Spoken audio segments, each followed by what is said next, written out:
Honourable Minister from West Yellowhead. Just member, thank you for giving me a quick promotion on this one. No, well, pardon me, the Honourable Member from Lac St. Anne Parkland. Thank you. And thank you, Madam Speaker, for the chance to rise here, and also for your help and guidance for myself and the other Greenhand MLAs that are here. I'd also like to thank our Premier for his vision, determination, and merging these two strong-willed political parties. And might I add, pulling together some of the highest qualified, hardest working Albertans that this Assembly has seen in some time. I'd like to thank fellow MLAs for setting aside your personal lives too, and serving all Albertans regardless of your political party that you belong to. Most of all, I'd like to thank the folks in Lac St. Anne Parkland for giving me that job interview, for telling me what matters to you and hiring me to be your voice in this great place for the next 4 years.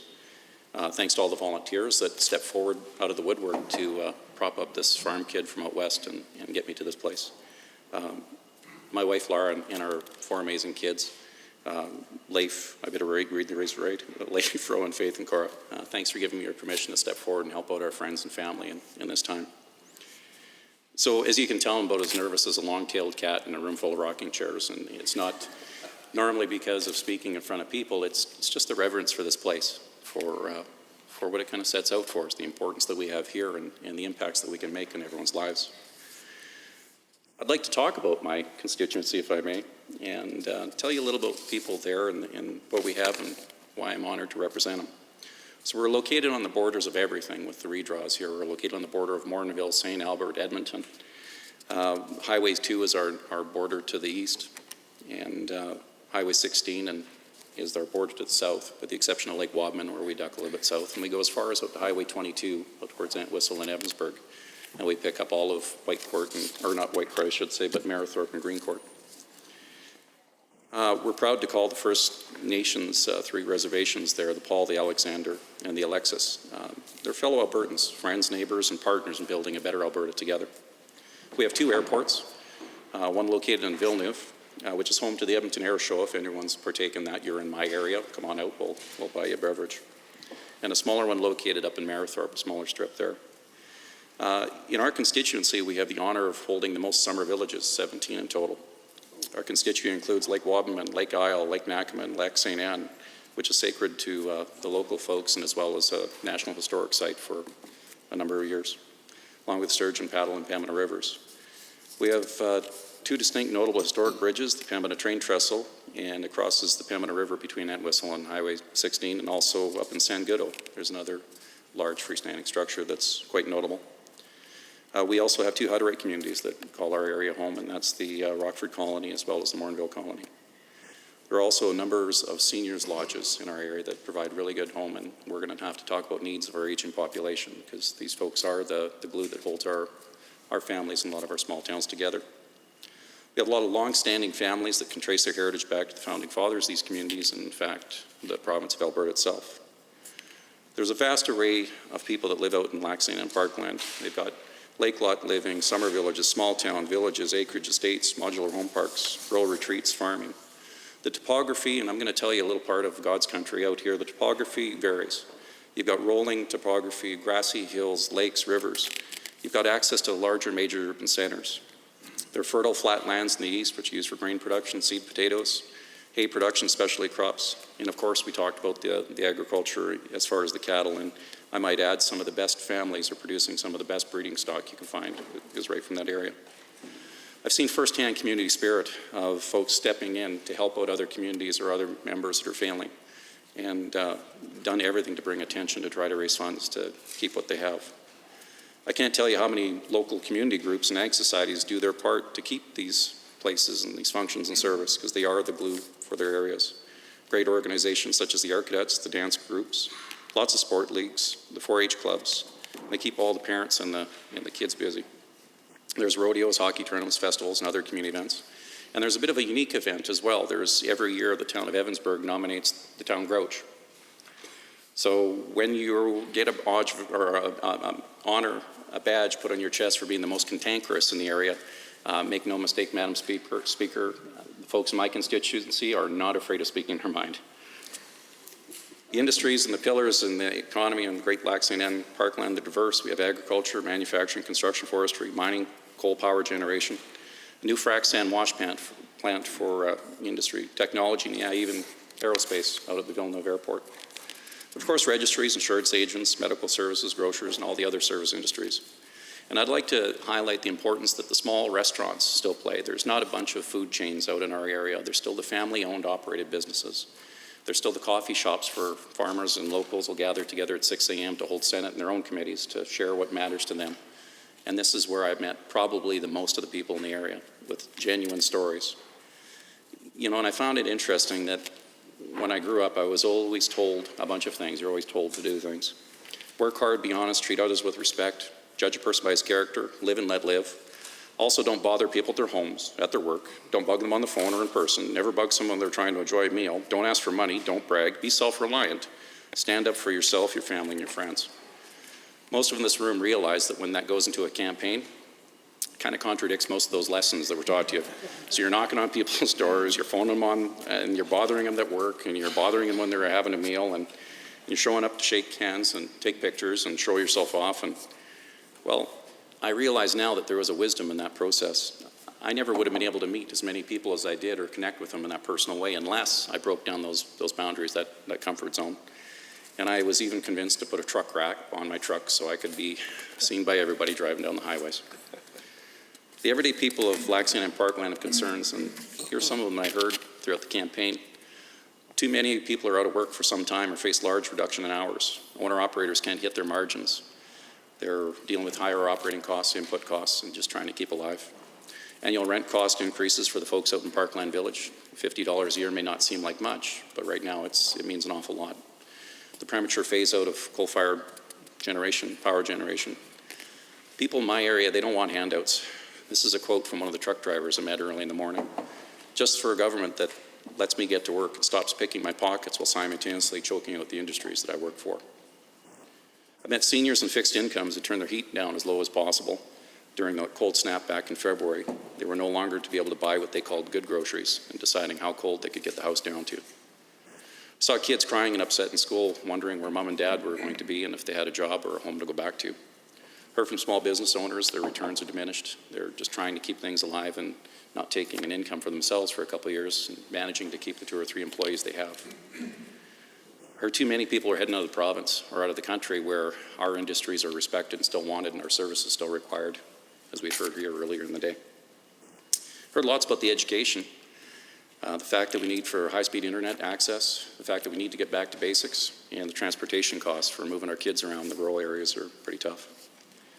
And like many other members, I've heard about rural crime. Response times, the severity of the incidents that are increasing, the acreage owners' rights, the farmers' rights, what they can do to protect their friends and families and their neighbors when they're an hour or more away from the nearest police station. You know, I reviewed several other members that came before me in their maiden speeches, and it was pretty interesting to hear that some of those folks, too, had that same reverence for the place and were also tongue-tied and nervous the first time they were saying it. There were some common themes that also rippled through here from our area. They still had concerns over the economy, the roads, the education, the agriculture sector. A lot of these things have improved since their time, so I know for sure that their voice was heard here and that our area was valued as part of the fabric that makes up Alberta. We still need, however, more help, not a handout. We need help to help drive the economic engine of our province. Large majority of the folks in my area are true patriots, captains of their industries. They're types that hold so many of these communities together. These are the men and women that are contributors to this economy, but also the social fabric and the overall well-being of our province. Proud to note that our region has also produced some notable figures here. Again, 13 ministers came from our area, notable ones Peter Trenchy, Frederick Lensry, George Vandenberg, and most recently O'Neill Carlia. 2 deputy premiers, they happen to be Horners. So there is a Horner in every corner, even on our end. 1 Speaker of the House, Mr. Ken Kowalski, and 3 deputy speakers and chairs. I'd like to particularly mention Mr. Kowalski and Mr. Lindsay and also Mr. Purdy, who had offered me support and advice during the campaign. I've been told by my constituents they can relate to me because of the journey I've taken to get to this point in my life. I grew up in a farm, worked in the forestry sector, worked in a small road paving company, went to college, got a job with a larger contractor, worked across Canada. I've helped to build mines, fiber optic networks, Worked on industrial projects in the energy sector, wind farms, tankage, transshipment facilities, and yes, pipelines from all the way down here, all the way down to Chicago. I've also started a small consulting firm and taken the knowledge that I learned from the construction side of things and worked for companies such as Encana, Synovus, TransCanada, and at Enbridge. And while I may have gone to NAIT and became a civil engineering technologist, I can tell you firsthand that I went to the University of Enbridge. That's where I got very involved in those projects and how to run and manage people. I'm also a private pilot, farm kid at heart, a family man who's immensely proud and protective of his wife and children, and will never forget where I came from or the value of a dollar. When I was traveling in the U.S. and explained to folks where I was from, I'd tell them it was Alberta, and when they needed a point of reference, I'd tell them it was Texas North. Everyone knows you don't mess with Texas. I think we Albertans had that same persona and we need to reclaim it again. Our provincial motto is strong and free for a reason. Our forefathers nailed it. That is who we are, and that's the blood that runs through our veins. During my travels over the years, I read many books trying to gain more knowledge from history and those other great leaders and conflicts that had gone before us and how they resolved those and how they took care of it. One that jumped off the shelf in an airport in Minneapolis was The Engineers of Victory. And it was written by a man by the name of Paul Kennedy, and it was his analysis on how the Allies won power over the Axis. And he did this great synopsis at the end, and if I may, Madam Speaker, this is something that I posted on the walls of my office over the years and would like to share it with the Hall. In sum, the winning of great wars always requires a superior organization, and that in turn requires people who can run those organizations, not in a blinkered way, but the most competently and in a fashion that will allow outsiders to feed in fresh ideas into the pursuit of victory. None of this can be done by the chiefs alone, however great their genius, however great their energy. There has to be a support system, a culture of encouragement, efficient feedback loops, a capacity to learn from setbacks, and the ability to get things done. All of this must be done in a fashion that is better than the enemy's. That is how wars are won. The second item I'd like to share with you is probably a famous poem that a lot of you have heard, and it was in those times of solace where you needed to get back to reality and not see the hurdles for what they are, but step away from them and see them as their opportunities that they could present. God grant me the serenity to accept the things that I cannot change, courage to change the things I can, and the wisdom to know the difference. During my campaign, I had a simple slogan that seemed to really resonate with the folks in my community. It was simple: let's take our province back. We must now get to work on the commitments that we made to our Albertans. Both of my grandfathers served in World War II and my great-grandfather before them in World War I. My grandpa Opus was from North Dakota originally, and he chose Alberta as a place to settle. He received this call from a recruiter in the U.S., and it kind of went something like this, if I may digress. And he never talked about the war very much, but this one kind of stuck out. And essentially the recruiter was asking him to serve for the U.S. He was being recruited, and he tried to stop and says he couldn't. Well, the recruiter went off on him, and the dialogue got more and more forceful, and finally to the point where he was going to put him in jail, et cetera, et cetera. And my grandfather says, well, I can't. And finally, when the recruiter ran out of steam, he says, I can't, because I already signed up for the Canadian military and I'm deploying to Europe in 2 weeks. That's my family. That's where I come from. That is an Alberta story that resonates in our area. My grandfathers volunteered to take bullets to defend our freedoms, to keep their loved ones safe, and to make sure our way of life would never be taken from us. They laid down the groundwork and the foundations of our province through sacrifice and hard work. At this moment in our province history, I heard the call to serve, not in quite the same way as my grandfathers did. I didn't have to face down bullets. But if I faced the occasional jibe or joust in this room, I think that's okay and that's fair game. This province, my family, and my neighbors, they desperately needed a change after the years that we've been going through in the last 4 years and allow this province to live up to its full potential. I'm very proud to serve with this government in the UCP caucus and with these noble Albertans that feel the same way about our province, whom have committed to ensure making a better future for their children and their families. I promise to do that all I can for the people who believed in me and trusted me to represent them. I'll try to be their voice. The slow dance to socialism is over, and I'll do my part to ensure that Alberta stays strong and free forever. Thank you.